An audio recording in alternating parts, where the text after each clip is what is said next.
Amados, vamos abrir a palavra de Deus no texto de Marcos, capítulo 14. Marcos, capítulo 14.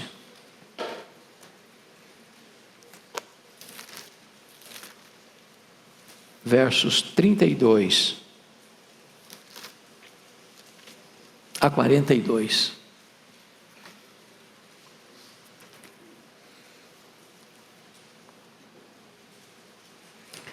Jesus no Getsemane.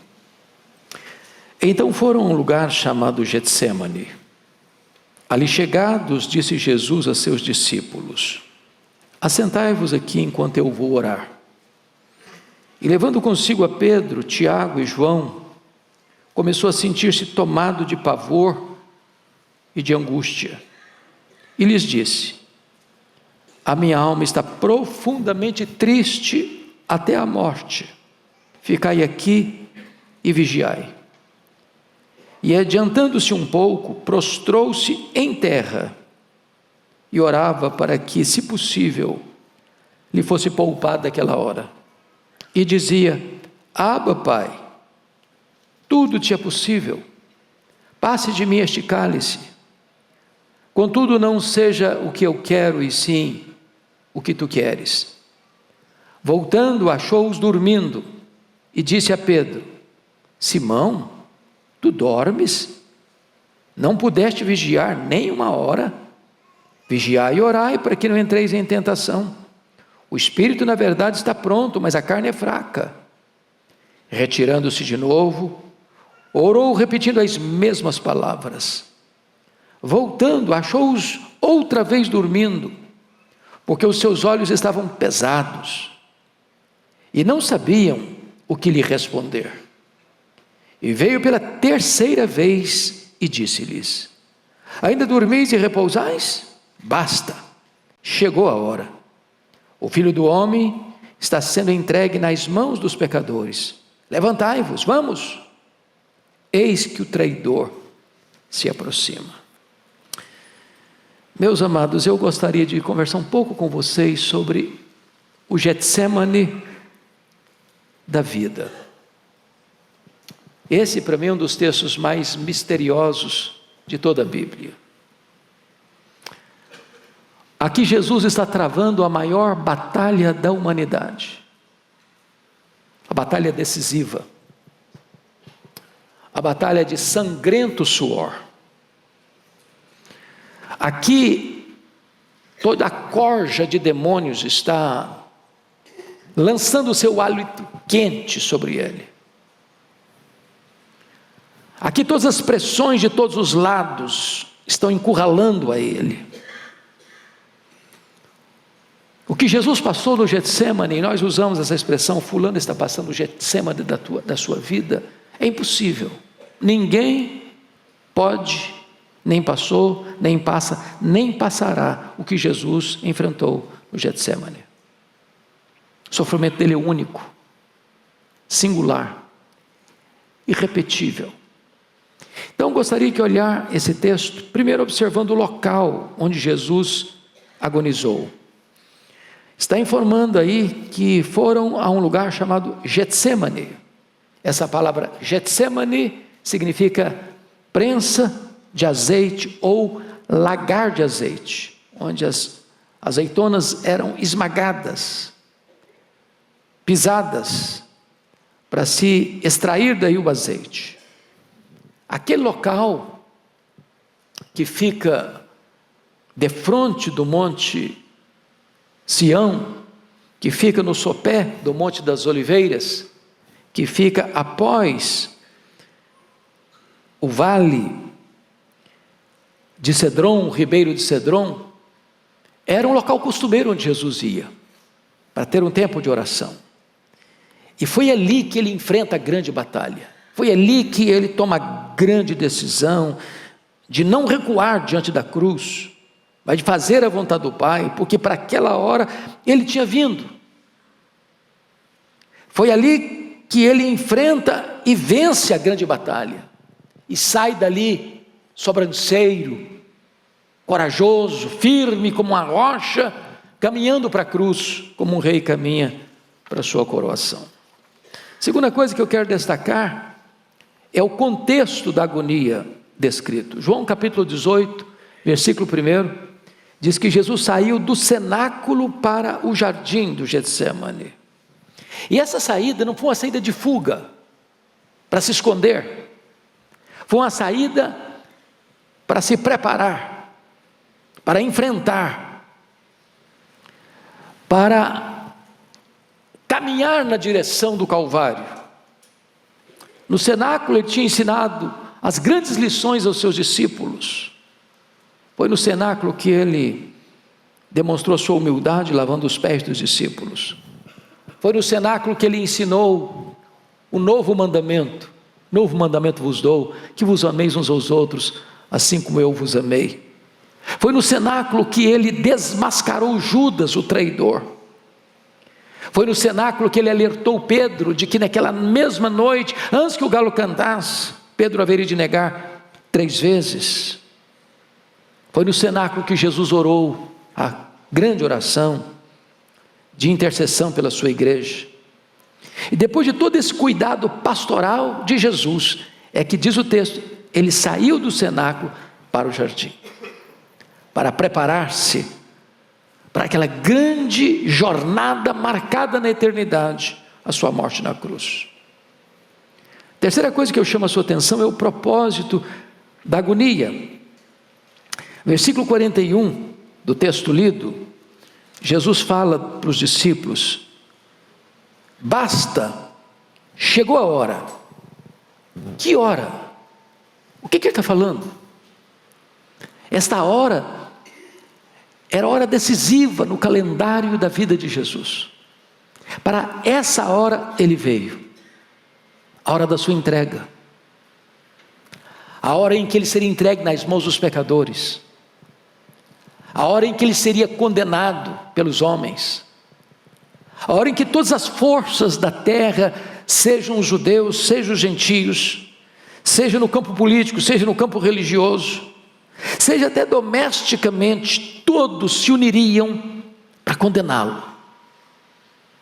Porém, a sua morte não seria um fracasso, não seria um acidente, seria uma agenda estabelecida pelo próprio Pai, antes mesmo que o mundo fosse criado. Para essa hora ele veio, e essa hora havia chegado. Então, eu quero destacar aqui 4 lições sobre o Getsemane da vida. Em primeiro lugar, é o Getsemane da tristeza, de uma tristeza assoladora. Veja comigo os versos 33 e 34. Você pode ler comigo, por gentileza, esses 2 versos? E levando consigo a Pedro, Tiago e João, começou a sentir-se tomado de pavor e de angústia. E lhes disse: a minha alma está profundamente triste até a morte. Fiquai aqui e vigiai comigo. Você e eu temos tristezas na vida. A nossa vida é carimbada por tristezas. Nenhum de nós está imune a esse sentimento. Mas nenhum de nós pode suportar ou enfrentar a tristeza que Jesus enfrentou. Do que ele está falando? A ponto do texto nos informar que ele foi tomado de um pavor, de uma angústia, de uma tristeza avassaladora, a ponto de ele, sendo filho de Deus, pedir aos seus discípulos solidariedade. Ficai comigo, vigiai. Do que ele está falando? E eu quero destacar aqui 2 coisas. Primeiro, no que não consistia essa tristeza. Porque às vezes as pessoas olham esse cenário de um ponto de vista puramente humano.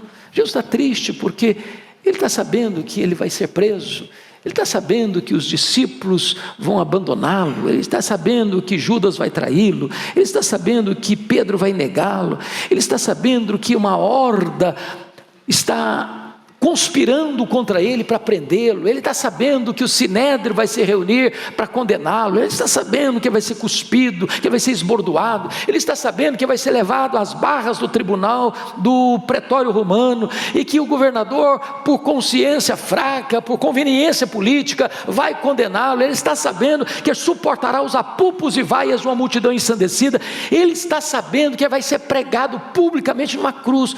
Tudo isso ele sabia. Mas essa não era a essência da tristeza dele. Ele não está triste porque sabe que Judas vai traí-lo, porque Pedro vai negá-lo, porque o Sinédrio vai condená-lo, que o governador Pilatos vai sentenciá-lo à morte, que os soldados vão escarnecer dele e feri-lo gravemente. Ele não está triste porque sabe que vai para a cruz. Então, a pergunta é: no que consiste essa tristeza? Essa tristeza, irmãos, é única dele e só dele. Por mais profunda que seja a tristeza que você e eu viemos a enfrentar, jamais enfrentaremos esse tipo de tristeza. É que Jesus sabe que naquele momento Ele vai tomar sobre si a culpa do nosso pecado. Aquele cálice que provocava horror em Jesus, pânico à sua alma, angústia de morte e tristeza profunda, era a ira de Deus que devia cair sobre a sua cabeça, a minha cabeça. Aquele cálice que gera tanta angústia e tristeza, era a convicção de que ele, sendo o amado do Pai, seria abandonado pelo Pai. Sendo santo, santo, santo, seria feito pecado por nós. Sendo bendito eternamente, seria feito maldição por nós. Que sendo o coração e a essência do amor do Pai, o Pai haveria de moê-lo naquela cruz. É o horror do pecado. Que a sua alma santa e pura haveria de se fazer pecado. A maldição nossa estaria sobre ele. Que agradou ao Pai moê-lo naquela cruz.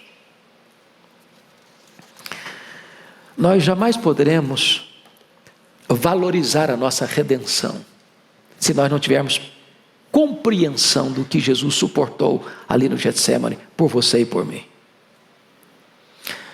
Mas em segundo lugar, eu quero destacar uma segunda lição. O Getsêmani da vida é o Getsêmani da solidão perturbadora. Veja comigo o verso 35, por gentileza. E adiantando-se um pouco, prostrou-se em terra e orava para que, se possível, lhe fosse poupada aquela hora. Verso 39, retirando-se de novo, orou repetindo as mesmas palavras. É curioso que Jesus disse muitas coisas para as multidões. Quando ele desmascarou o traidor, ele só falou para 12, para os seus discípulos. Quando ele abriu o coração para dizer que a sua alma estava profundamente triste e angustiada até a morte, ele só contou isso para 3, Pedro, Tiago e João. Mas quando ele suou sangue, na mais titânica batalha da humanidade, ele estava absolutamente sozinho. Talvez há pequenos paralelos na nossa vida. As multidões nos acompanham, nos escutam, veem as nossas façanhas. Uns poucos, talvez, escutam de nós as coisas mais íntimas. Talvez os mais próximos conseguem acompanhar as horas de profunda tristeza.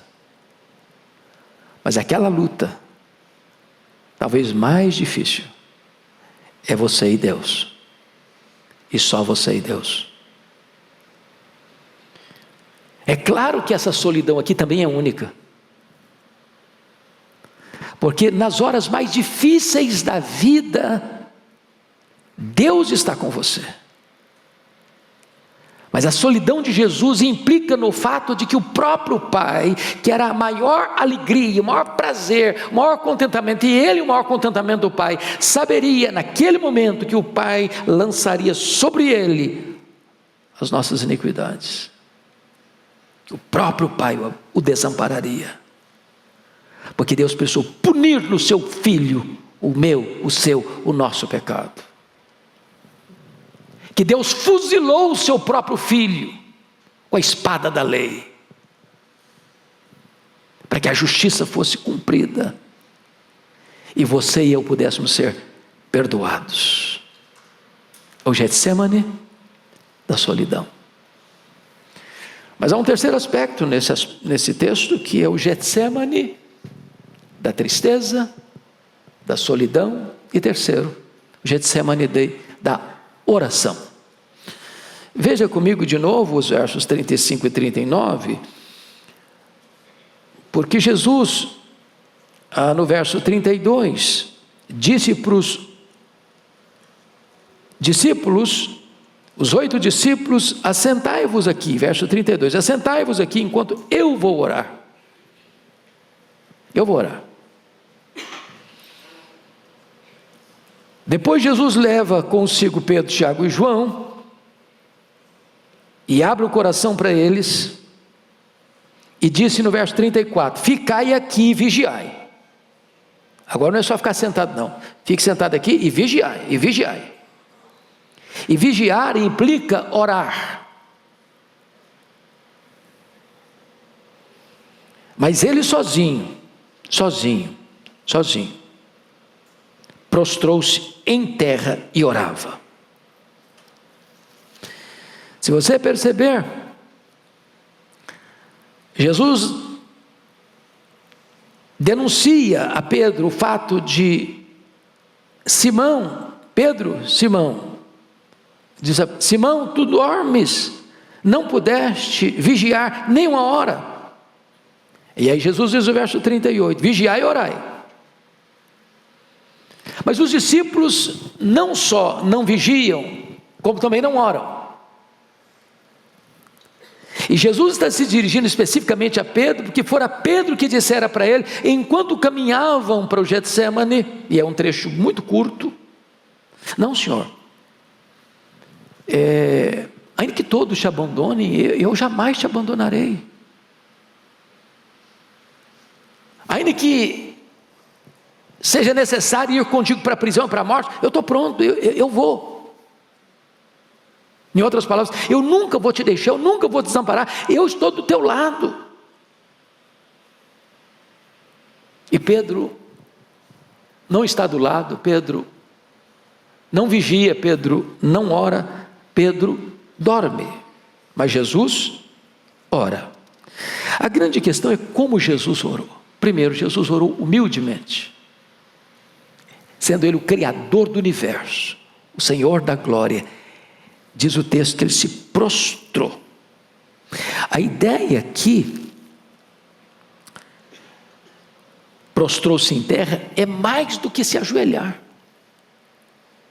O filme A Paixão de Cristo representou isso bem, quando o coloca estirado, deitado, prostrado, rendido, em lágrimas. Porque Hebreus 5:7 interpreta o que aconteceu aqui. Ofereceu forte clamor e lágrimas. Segundo, ele não só orou humildemente, não, ele orou agonicamente. No terceiro estágio de oração, no estágio mais intenso, um fenômeno acontece: o suor, e a noite estava fria. E nós sabemos que estava fria, porque naquela mesma noite, quando foram para a casa do sumo sacerdote, o sinédrio reunido, estava frio, e tiveram uma fogueira lá para aquentar o povo, e Pedro estava lá. E numa noite gelada, fria, Jesus está suando, e de repente não está suando, o suor se transforma em gotas de sangue.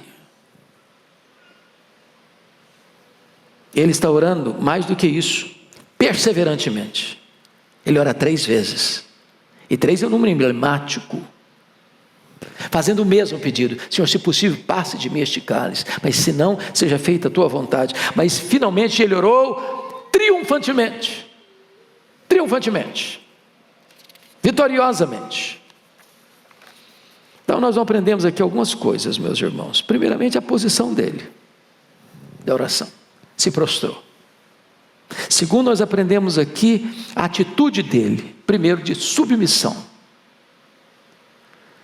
A minha vontade seja feita e não a tua, levou o primeiro Adão a cair no jardim do Éden. Mas o segundo Adão, na mais titânica batalha, nos ensina a orar, seja feita a tua vontade. Isso trouxe para nós salvação.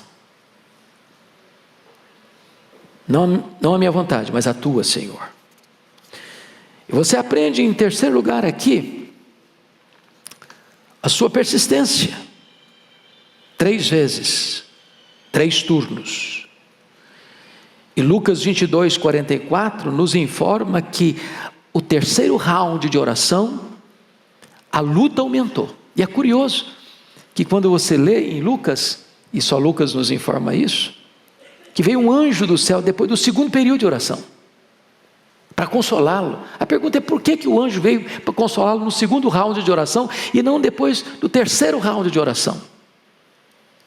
O anjo veio para consolá-lo, para prepará-lo para o terceiro round, mais intenso, de uma luta de sangrento suor.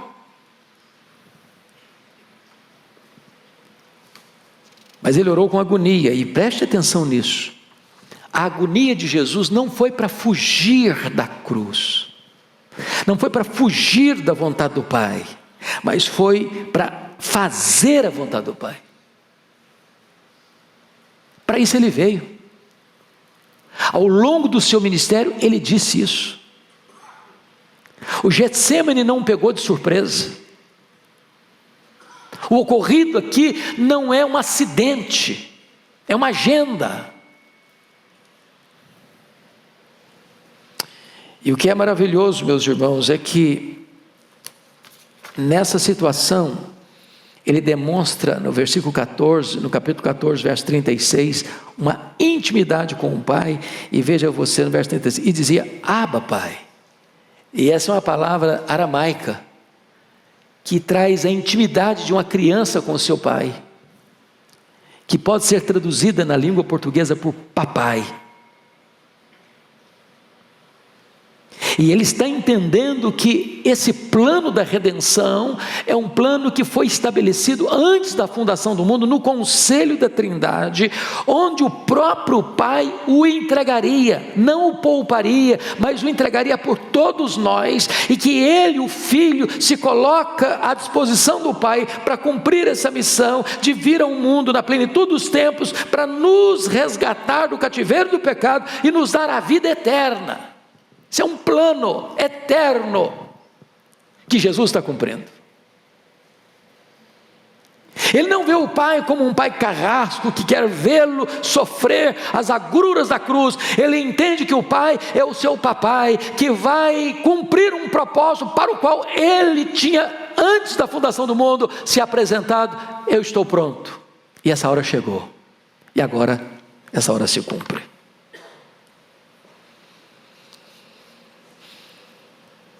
É curioso que o texto diz que Jesus entra no Getsêmani com o propósito de orar. Disse para os 8 discípulos, que Judas não está mais entre eles, vocês fiquem aqui, eu vou orar. Depois ele disse para os 3 que acompanham, Pedro, Tiago e João, vocês fiquem aqui e vigiem. E depois Jesus corrigiu Pedro, você nem vigiou e nem orou. E no terceiro round da luta, depois do consolo do anjo, no segundo final do segundo round de oração, diz a Bíblia que a luta foi maior, com choro, com lágrima e com sangue. Mas quando Jesus levanta a oração, não tem mais angústia. Não tem mais angústia. A angústia acabou. A vitória foi conquistada. Quando ele se levanta, e é João que apresenta esse quadro, a turba está vindo. Quando você olha a quantidade de gente pela a linguagem bíblica, tinha ali em torno de 1000 pessoas para prendê-lo. Tinha a guarda do Sinédrio, tinha a guarda romana. Vocês sabem que na época da Páscoa, a população de Jerusalém quintuplicava, todo o aparato militar do governador Pôncio Pilatos, que ficava como sede em Cesareia Marítima, vinha para Jerusalém, e essa prisão está sendo costurada nos bastidores. 2 dias antes da Páscoa, está tudo definido, tudo decidido nos bastidores.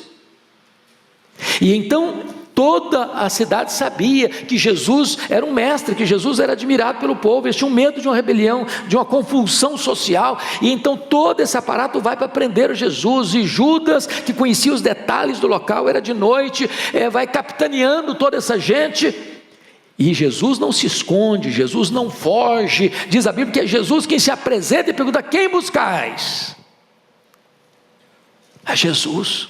Pois sou eu. E caíram por terra. A partir daqui não tem angústia. Jesus é levado ao sinédrio judaico, e eles cospem no rosto dele, e eles esbordam a cabeça dele, e eles acusam a ele de blasfêmia e conspiração contra César. Ele está firme como uma rocha.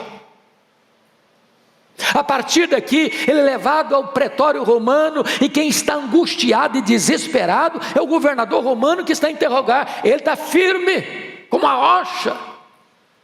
A partir daqui eles colocam um lenho maldito sobre as suas costas, e ele começa a caminhar pelas ruas apinhadas de Jerusalém. As mulheres choram e desesperadas. Ele diz: por que vocês estão chorando comigo, por mim? Chorem por vocês, chorem pelos filhos de vocês. Ele está firme.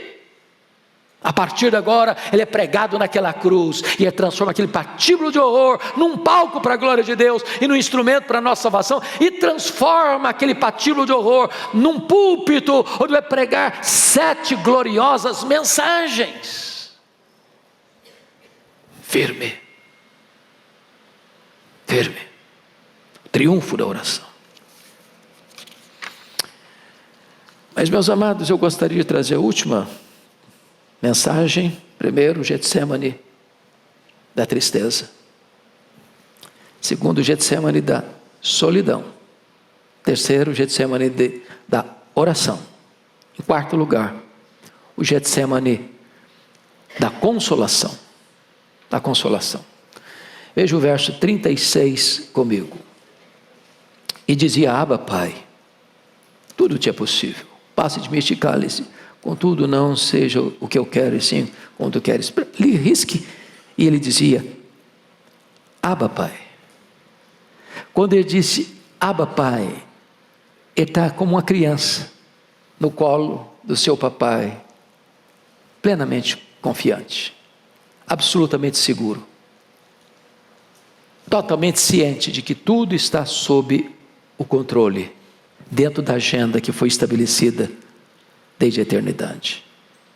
Trazendo uma aplicação para nós, que não podemos também desfrutar no sentido pleno, porque Getsemane foi único, exclusivo do Filho de Deus. Mas nas horas talvez mais difíceis da nossa vida, só o fato de você conhecer a Deus e dizer: Abba, Pai, Papai, meu Pai, isso traz alívio para o seu coração. Você não está sozinho, você não está desamparado. O seu Getsemane pode ser transformado num local de glória, de triunfo e de vitória. Mas além da consolação da comunhão com o Pai, somos informados no verso 43 de Lucas 22, que veio um anjo do Senhor, apareceu-lhe um anjo do céu que o confortava. É muito bonito o ministério dos anjos na vida de Jesus. Um anjo comunicou a Maria que Jesus nasceria.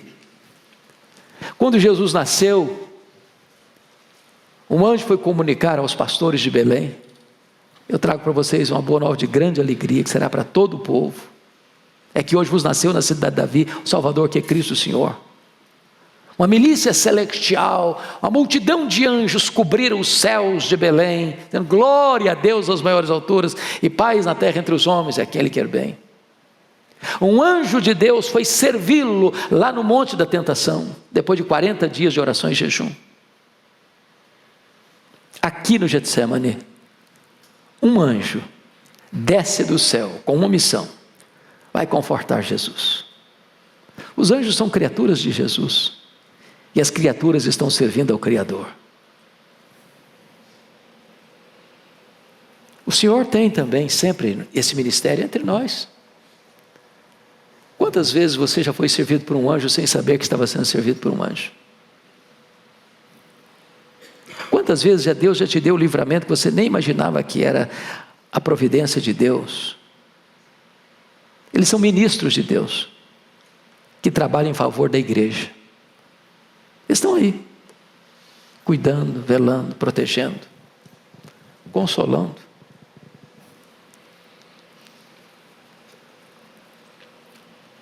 Mas, e eu quero concluir, que a consolação dá firmeza de propósito.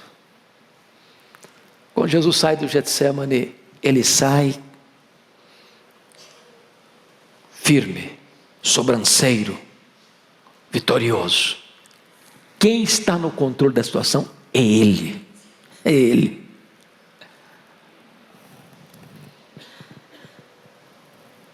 Vai ser acusado? Vai.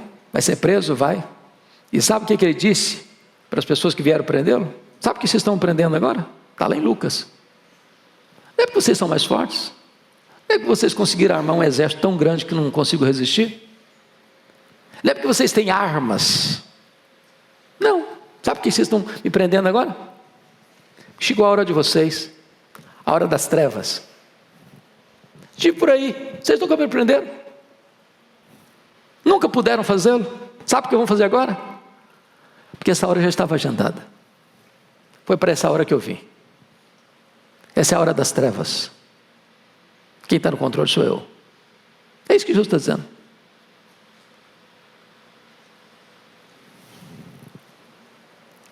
Pilatos estava em apuros. Em apuros.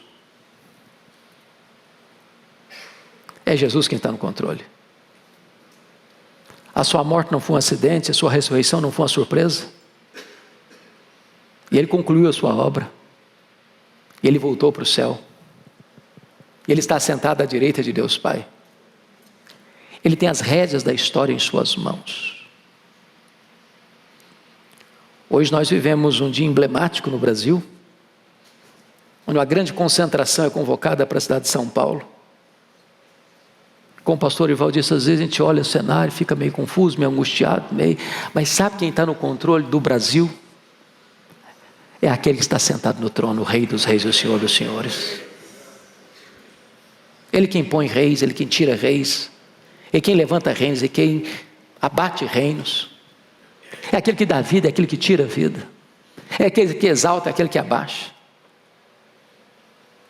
É aquele que vitoriosamente vai voltar e vai colocar todos os seus inimigos debaixo dos seus pés e entregar o reino ao Deus e Pai, para que Ele seja tudo em todos. Que esse Senhor bendito e maravilhoso, que nos amou e a si mesmo se entregou por nós, seja crido, amado e servido por cada um de nós. Amém.